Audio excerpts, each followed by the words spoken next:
Morning friends. இப்போ 7th புக்கில் இயல் 1ல் வந்து எங்கள் தமிழ்ங்கிற லெசன் பார்க்க போகிறோம். இப்போ இந்த பாக்ஸில் எடுத்துக்கிட்டோம்னா இதிலே எத்தனை கேள்வி கேட்கலாம் பாருங்கள். எங்கள் தமிழ் ஆசிரியர் யாருன்னு கேட்கலாம்.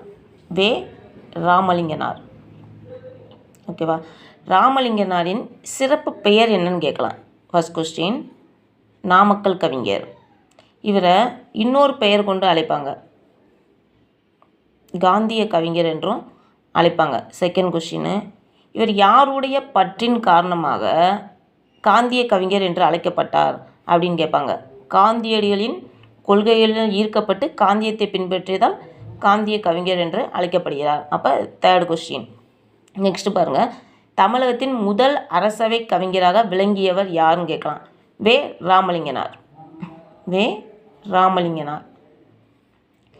ராமலிங்கனார் எழுதியுள்ள நூல்கள் எவைன்னு கேட்கலாம். மலைக்கல்லன், நாமக்கல் கவிஞர் பாடல்கள், நாமக்கல் கவிஞர் பாடல்கள், என் கதை, சங்கொலி உள்ளிட்ட பல்வேறு நூல்களை எழுதியுள்ளார். இது ஃபோர்த்து கொஸ்டின். ஓகேவா? பாருங்கள், இந்த பாக்ஸுக்குள்ளேயே நம்ம எத்தனை கேள்வி கேட்டிருக்கோம் பாருங்கள். இதில் வந்து தமிழறிஞர், கவிஞர், விடுதலை போராட்ட வீரர் என பன்முகத்தன்மை கொண்டவர் என்று ஒரு கேள்வி கேட்கலாம். ராமலிங்கனார்